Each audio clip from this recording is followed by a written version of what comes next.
जय श्री कृष्णा। आप सभी का हमारे YouTube चैनल पर हार्दिक स्वागत है। आज सुने शीतला माता की पौराणिक कथाएं। तो प्रेम से बोलें शीतला माता की जय हो। एक था राजा और एक थी रानी। कहने को तो वे थे राजा रानी, पर एक जून भोजन के भी लाले थे। उनके थी 7 लड़कियां। रानी फिर गर्भवती हुई। राजा ने पूछा, रानी कुछ खाने की इच्छा है? रानी ने कहा, इच्छा तो बहुत कुछ है, पर मिले तब तो। फिर इन अभागिनों के मारे कुछ खा भी पाऊंगी? राजा ने कहा, जो इच्छा हो बोलो, रात में बनाकर खा लेना। रानी ने खीर खाने की इच्छा प्रकट की। राजा ने दूध, चावल, शक्कर इत्यादि मांग जांच कर प्रबंध कर दिया। इधर लड़कियों ने राजा रानी की सब बातें सुन ली थी, अतः उन्होंने दूसरी ही चाल चली। रसोई का सारा सामान वे अपने पास उठा ले गईं और सब सामान को छिपाकर सो गईं। जब काफ़ी रात हो गई तो रानी ने सोचा, अब सब सो गई होंगी, चलो बनाकर खीर खा लें। ये सोचकर खीर का सामान लिए हुए रानी रसोई में पहुंची। चूल्हा जलाने के लिए दिया सलाई ढूंढने लगी, पर दिया सलाई वहां होती तब तो मिलती। रानी ने सोचा कि चुपचाप बड़ी को जगा लूं, थोड़ी खीर उसे भी खिला दूंगी। बड़ी को उन्होंने चुपचाप जगाया। उसने दिया सलाई दे दी। माँ ने बड़ी निश्चिंतता से चूल्हा जलाया, पर खीर बनाती किसमें? बटलोई नदारद थी। बड़ी ने कहा, छोटी ने कहीं रखी है। उसकी रखी चीज कभी मिलती है कि आज ही मिलेगी? मैं अभी उसे जगाए लाती हूँ। माँ ने कहा, नहीं नहीं, मैं खुद जगाए लाती हूँ। तू जगाएगी तो सारा घर जाग उठेगा। माँ ने बड़ी होशियारी से उसे जगाया। उसने झटपट आकर बटलोई दे दी। चमचे के लिए तीसरी जगाई गई और इसी प्रकार किसी न किसी चीज के लिए सभी जगाई गई। ये स्थिति देखकर रानी जल भुनकर राख हो गई। किसी तरह बेमन खीर पकाई। छोटी लड़की सबसे होशियार, उसने खीर में छोटे छोटे पत्थर डाल दिए। रानी ने सोचा कि ऊपर ऊपर की पतली खीर उन्हें परस दूं और बाद में नीचे की गाढ़ी गाढ़ी खुद खाऊंगी। इस तरह उसने ऊपर ऊपर की सब खीर अपनी लड़कियों के लिए परस दी। लड़कियों ने चटपट खीर खाकर डकार ली और जाकर सो रही। जब रानी ने बटलोई अपनी थाली में पलटी तो थाली बज उठी। खीर की जगह कंकड़ पत्थर। खैर, किसी प्रकार उसने पत्थरों से छुड़ा छुड़ा कर खीर खाई और मन मारकर सो गई। सवेरे उसने राजा से शिकायत की। राजा ने सातों लड़कियों को बुलाया। लड़कियों के आ जाने पर राजा ने कहा, इन लोगों के लिए थोड़ा कलेवा बांधो। जाऊं इन सबको बेर मकोइयाँ खिला लाऊं। रानी ऊबी तो थी ही, झटपट कलेवा बांध कर ले आई। रानी छोटी से ज्यादा गुस्सा थी, इसलिए सबके लिए तो कुछ खाने की चीज बांधी, पर छोटी के लिए राख बांधी। चलते चलते वे सब एक बीहड़ घने जंगल में पहुंचे। राजा एक पेड़ के नीचे बैठ गए और बोले, मैं थक गया हूँ, आराम करूँगा। तुम लोग छिटक कर बेर मकोइयाँ खाओ। मैं इस पेड़ पर से पगिया फहराऊँगा, तब लौट आना। सातों खूब मज़े में घूम घूम कर जंगली फल खाने लगीं। इधर राजा पेड़ की डाल से पगिया बांधकर चला गया। जब लड़कियां खा पीकर छक गईं और थक भी गईं, तो पीछे घूमकर देखा पेड़ पर पगिया लहरा रही थी। सबने कहा, अब चलो, पिताजी बुला रहे हैं। सबने लौट कर देखा तो पिताजी का कहीं पता न था। पिताजी के न मिलने पर सभी खूब रोई धोई, पर हार कर उसी जंगल में रहने लगी। जंगली फल फूल खाकर और तालाब का पानी पीकर दिन काटने लगी। अब वे सोचने लगीं कि क्या किया जाए। उन्होंने सोचा कि यहाँ पास के नगर में शीतला देवी नहीं है, वही बना जाए। पर देवी बनने के लिए कुछ शक्ति चाहिए, कुछ सिद्धि चाहिए। कुछ झाड़ियाँ उखाड़ी और बोली कि अगर हम में सत है तो पानी निकल आए। मिट्टी की गधियाँ बनाई और बोली, हम में सत हो तो ये सचमुच की गधियाँ बन जाएं। पलक मारते ही पानी निकल आया और कान फटफटाकर गंधियाँ सीपों सीपों करने लगीं। सातों बहनें गधियों पर सवार होकर नगर की ओर चल दी। नगर में पहुंचकर उन्होंने राजा और एक भाट के घर में प्रवेश किया। राजा का पुत्र और भाट के सभी बच्चे शीतला माता से पीड़ित हो गए। सातों बहनें पहले राजा से मिलने चलीं। राजा से किसी ने पहले ही आकर बतला दिया कि आपकी मौसी आपसे मिलने आ रही हैं। राजा ने पूछा, कितने दल कितने पैदल? उसने कहा, न दल है न पैदल, गधियों पर सवार हैं। राजा ने हुक्म दिया कि जलते तेल और बांस की मार से उनका स्वागत किया जाए। ऐसा ही हुआ। जल जाने के कारण सातों बहनें चीखती चिल्लाती भागी और एक कुएं की जगह पर जाकर छटपटाती हुई गिर पड़ी। भाट की पत्नी कुएं पर पानी भर रही थी। पानी भरकर रस्सी का फंदा उसने जो झटका तो पानी की कुछ बूंदें उन सातों पर पड़ी। शीतल जल के छींटों से सातों के संतप्त मन शीतल हो गए।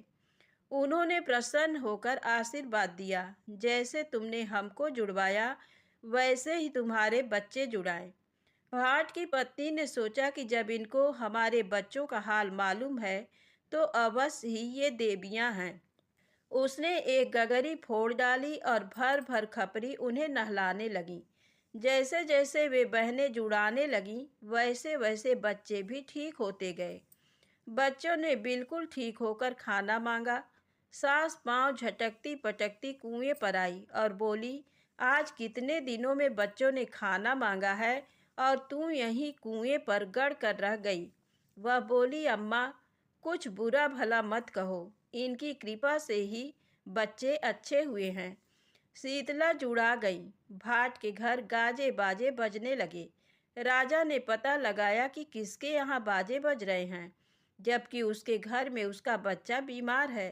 राजा ने भाट को गिरफ्तार करवा के बेड़ियां डलवा दी और काल कोठरी में बंद करवा दिया। शीतला ने उसकी बेड़ियां काट दी और उसको मुक्त कर दिया। राजा ने फिर पकड़ मंगवाया और फिर बेड़ियां डाल दी। शीतला ने फिर काट दी। राजा बेड़ियां डलवाता जाता और शीतला काटती जाती। अंत में राजा ने हार कर शीतला की शरण ली। बड़ी पूजा की, मानता मानी, पर शीतला देवी न मानी। उन्होंने कहा, अगर तुम्हारी स्त्री मेरी मंडपी बनाए और तुम कलेवा दो तो एक काना खुथरा लड़का मिल सकता है, नहीं तो वह भी नहीं। राजा रानी ने विवश होकर वैसा ही किया। उनका बच्चा अच्छा हो गया, पर देवी के कोप से वह काना खुथरा हो गया। तो प्रेम से बोले, शीतला माता की जय हो। आइए सुने शीतला माता की दूसरी कहानी। एक कुंवारी कन्या रोज घर की देहरी के नीचे लीपती और शीतला माता से प्रार्थना करती, मैया मुझको सुख से रखना। उसकी भक्ति देखकर शीतला माता के मन में बड़ी गाढ़ पड़ी। सोचने लगी कि उसको कैसे सुखी रखा जाए। न इसके बाप न माँ न कोई भाई भतीजा, अभी इसका विवाह भी नहीं हुआ कि लड़का देकर इसे खुश कर दें। वहीं पास के जंगल में एक दिन एक राजा शिकार खेलने आए। शीतला माता ने सारे जंगल का पानी सोख लिया। राजा को बड़ी प्यास लगी, पर कुएं तालाब तो सब सूखे पड़े थे। राजा ने एक और चील कौओं को उड़ते हुए देखा तो अपने सिपाहियों को भेजा, वहाँ जरूर पानी होगा। राजा के सिपाही वहाँ पहुँचे। वहाँ एक 12 वर्ष की कन्या लहर लहर झूल रही थी और महर महर गा रही थी। पास में एक दुनिया में सत्तू और तुतुइया में पानी रखा था। सिपाहियों ने पास जाकर पूछा, बेटी यहाँ कहीं पानी नहीं है, राजा को बड़ी प्यास लगी है। लड़की ने कहा, यहाँ कहीं पानी नहीं है, तुम मेरी तुतुइया लेते जाओ और सत्तू लेते जाओ, इसी से तुम्हारा राजा नहा लेंगे, पानी पी लेंगे। हाथी घोड़े फौज फाटा सब नहा धो लेंगे और पानी पी लेंगे और इस सत्तू से सबका पेट भर जाएगा। सिपाहियों ने कहा कि हम राजा के हुक्म बिना नहीं ले सकते। सिपाही राजा से पूछने के लिए वापस आए। वे राजा से बोले, वहाँ ताल तलैया नदी सरोवर कुछ भी नहीं है।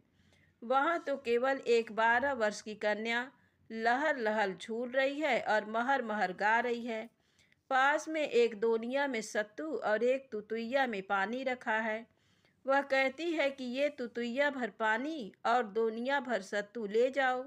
इसमें तुम्हारे राजा की सारी फौज नहा धो खा पी लेगी। आज्ञा हो तो ले आए। राजा ने कहा, ये भी कोई पूछने की बात है? यहाँ तो प्यास के मारे जान निकली जा रही है। तुतुइया भर पानी में, और नहीं तो मेरा गला तो सिंच ही जाएगा। सिपाही चल दिए और तुरंत लड़की के पास पहुँचे और तुतुइया भर पानी और दुनिया भर सत्तू लेकर राजा के पास लौटे। राजा ने स्नान किया, पूजा संध्या की, खाया पिया। सारे लाव लश्कर ने नहाया खाया पिया। हाथी घोड़ों ने नहाया खाया पिया, पर दुनिया भरी की भरी रही और तुतुइया का पानी उतना का उतना। राजा को बड़ा आश्चर्य हुआ। राजा सिपाही से बोले कि लड़की का सामान लौटा आओ और उससे पूछ आओ कि तुम्हारे माँ बाप कौन हैं। सिपाही लड़की के पास आए और उसका बड़ा एहसान माना। लौटते समय लड़की से पूछा, तुम्हारे माँ बाप कौन हैं? लड़की ने बताया, हमारे तो कोई नहीं है, केवल तपस्वी हैं। वे भिक्षा के लिए गए हुए हैं, रात में आएंगे। वे यहाँ रात भर रहते हैं, हमें दुनिया में सत्तू और तुतुइया में पानी देकर बड़े सवेरे चले जाते हैं। सिपाही ने कहा, जब तुम्हारे तपस्वी आए तो कहना कि राजा साहब ने बुलाया है। रात में जब तपस्वी आए तब बेटी बोली, तुमको राजा के सिपाही बुला गए हैं। तपस्वी बोले, न राजा की सीमा में रहता हूँ, न उनका दिया खाता हूँ, राजा हमको क्या बुलाएंगे। पर भोर होते ही राजा के सिपाही वहाँ आ पहुँचे और तपस्वी से बोले, चलो तुमको राजा साहेब ने बुलाया है। बहुत चिरौरी विनती करने पर तपस्वी सिपाहियों के साथ राजा के पास गए। राजा के पास पहुंचकर तपस्वी ने पूछा, राजा मुझे क्यों बुलाया है? राजा ने प्रणाम करके कहा, आप अपनी कन्या हमको दे दीजिए। तपस्वी ने कहा, ब्याही लो चाहे कुंवारी, बेटी आपकी हुई। आताल धुनी मड़वा गाड़ कर राजा ने ब्याह किया। 12 वर्ष तक राजा गांठ जोड़े एक ही करवट बैठे रहे। राजा के 6 और भी रानियां थीं, पर उनमें से किसी के संतान न थी। इस रानी से उनको संतान की उम्मीद हुई। राजा को सारी प्रजा समझाने लगे कि आप 12 वर्ष से गांठ जोड़े बैठे हैं और उधर राज्य नष्ट हुआ जा रहा है। महाराज, राजकाज भी संभालिए। राजा चले तो रानी ने कहा, हमारे बाल बच्चा होने को है और आप जा रहे हैं, हमारे पेट में पीड़ा होगी तो क्या होगा। राजा ने कहा, हम घंटा बांध जाते हैं, जब जरूरत हो बजा देना, हम फौरन आ जाएंगे। राजा चले, थोड़ी ही दूर गए होंगे कि रानी ने घंटा बजा दिया। राजा घोड़ी पर चढ़ दरवाजे पर आ पहुँचे। राजा ने रानी से पूछा, क्यों रानी, किस लिए बुलाया? रानी बोली, मैंने तो राजा तुम्हारी परीक्षा ली थी। राजा इस पर कुछ न बोले और सिपाहियों के साथ फिर चले गए। इधर रानी के पेट में सचमुच पीड़ा होने लगी। रानी घंटा बजा बजा कर हलकान हो गई, पर राजा न आए। राजा के नौकरों ने उन्हें बहुत समझाया, पर राजा ने उनकी एक न सुनी। राजा ने कहा, रानी हंसती बिलसती है, उसे कोई तकलीफ नहीं है। जब राजा न आए तब रानी ने निराश होकर सौतों और दासी से पूछा कि लड़का कैसे होता है। सौतें जली भुनी तो थी ही। उन्होंने कहा, आने मूड पिहाने गोड़ डालो, जो कंकड़ पत्थर होना होगा हो जाएगा। थोड़ी देर में शीतला माता के पुण्य प्रताप से रानी के 6 लड़के और 1 लड़की हुई। रानियों ने दासी से कहा, जब तो इसके संतान न थी तब तो राजा इतना चाहते थे, अब तो इसके 6 बेटे और 1 बेटी हैं। अब तो राजा सीधे मुंह भी हमारी बात न पूछेंगे, कोई चाल चलनी चाहिए। दासी को कुछ कान में समझाया। दासी चुरा कर 7 बच्चों को कुम्हार के आवे में डाल आई। जब राजा आए तो बड़ी रानियां बोली ठोली मारने लगी, हम न बियानिन तो न बियानिन, पर काकर पाथर तो न बियानिन। राजा इस आघात को न सह सका और उसने गुस्से में आकर छोटी रानी को टाट की अंगिया और मूंज की तनी पहनवाकर घर से बाहर निकाल दिया और एक बांस देकर कहा, जा सारे नगर के कौवे हाँक। मरती क्या न करती, सारे नगर के कौवे हाँकने लगी। शीतला अष्टमी आई तो गांव के लोग शीतल घट लेने कुम्हार के यहाँ गए। कुम्हार बोला, न जाने क्या बात है, आमा ठंडा ही नहीं होता तो कैसे आमा खोलें और कैसे शीतल घट दें। सब लोग फरियाद लेकर राजा के यहाँ गए। राजा साहेब, कुम्हार शीतल घट नहीं दे रहा है। राजा ने कुम्हार को बुलवाया और आने पर पूछा, शीतल घट क्यों नहीं देते।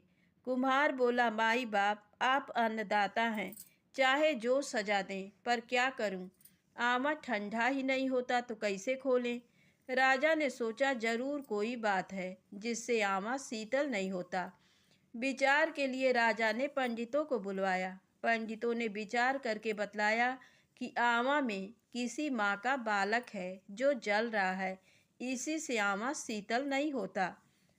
राजा ने सारे नगर में ढिंढोरा पिटवा दिया कि नगर की जितनी पुत्रवती स्त्रियां हैं सब आमे में अपने आंचल का दूध छिड़के, जिससे आमा शीतल हो।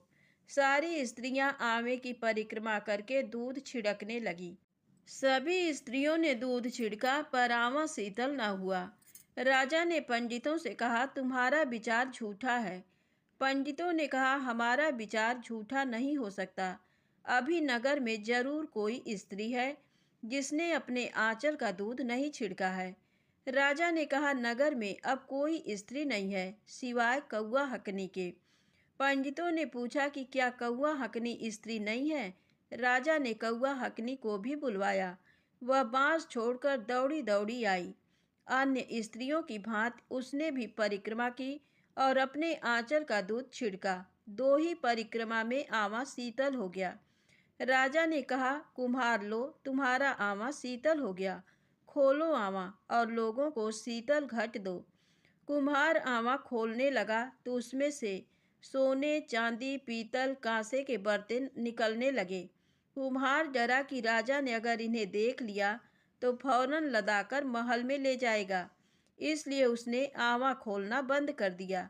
राजा बोले, कुम्हार आमा खोल, शीतला माता का दिया जो भी निकलेगा वह तुम्हारा है, हम कुछ नहीं लेंगे। कुम्हार ने आधा आमा खोल डाला। आगे खोला तो देखा कि शीतला माता 6 लड़कों और 7वीं लड़की को लिए पालने में झूल रही हैं। राजा को देखकर शीतला माता बोली, धत पापी चांडाल, तेरे मुंह को संतान। कौवा हकनी की ओर इशारा करके बोली, ये बिटिया थी, कुंवारी होकर शीतला की बाट लिपटी थी और मुझसे प्रार्थना करती थी कि मुझे सुख से रखना।